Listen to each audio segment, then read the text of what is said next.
Hey, what's up, you guys? Welcome back. So I got an interesting topic for you guys today. Today we are going through the 4 quadrants of crypto.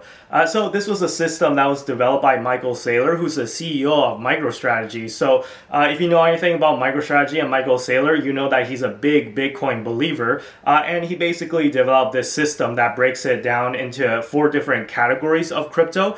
And I think that this is a very good way for beginners to navigate and understand this space.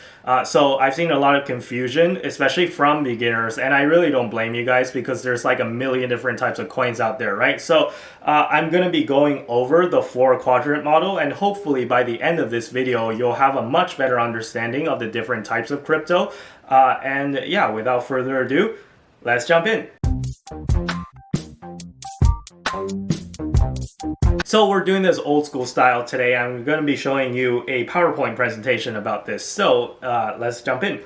So Michael Saylor says that, first of all, the term cryptocurrency is a misnomer. So a lot of people think that Bitcoin sucks because you can't buy a coffee with it, because it's slow, right? Because you don't want to be waiting for like 10 minutes for the block to confirm when you just want to buy a coffee. And also, the network fee is relatively high comparatively, so it's really difficult to use it for small transactions. However, as you'll soon see, Bitcoin is not really meant to be a payment currency, at least not at the moment. I know there's like layer 2 solutions, and we'll get into those in the future, but the base layer at least is not suitable for payments. The first category that Bitcoin does occupy, and I think that this use case is a lot better for Bitcoin. So this is the digital assets or digital property, and that's what Bitcoin is. So digital properties are meant to be a store of value that's optimized for security. So in the case of Bitcoin, the network is secured by a large set of miners and nodes that are decentralized, meaning that they're located all over the world. So short of shutting down the entire internet is virtually impossible to stop Bitcoin. So even if the most powerful countries around the world banded together and simultaneously banned Bitcoin, they would not be able to shut it down completely. And also, Bitcoin is provably scarce, so it's hard capped at 21 million, and you can see the new supply that's being issued on the blockchain, so all of that is also transparent. This makes it analogous to other stores of value, kind of like, let's say, gold or real estate.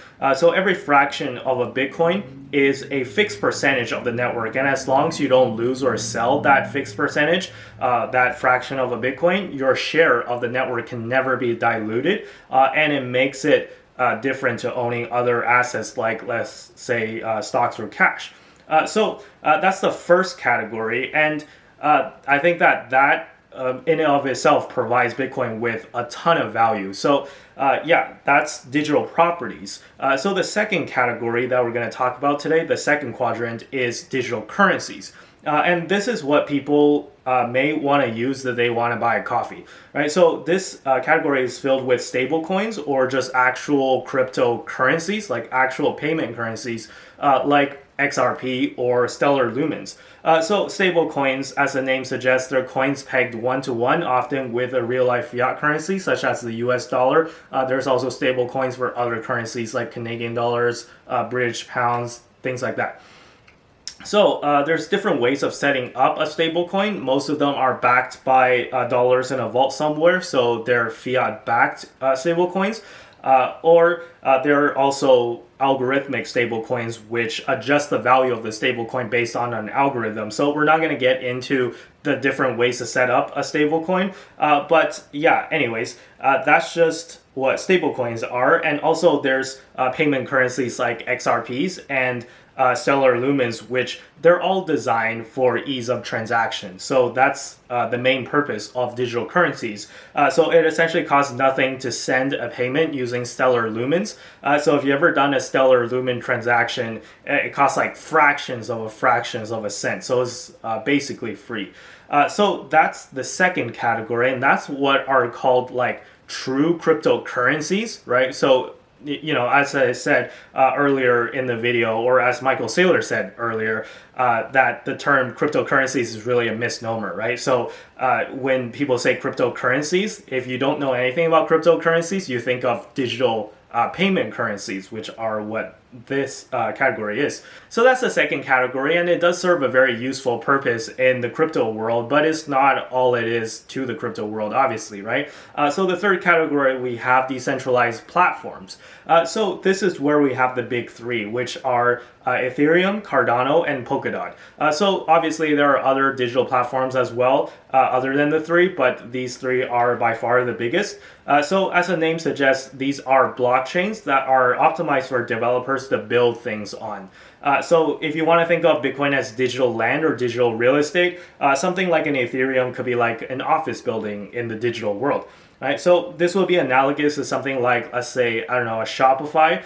So I'm sure you've heard of Shopify, but in case you haven't, it's a service that lets you build like a web store and provide a platform for you to handle transactions from customers, right? So I'm not sponsored by Shopify, by the way.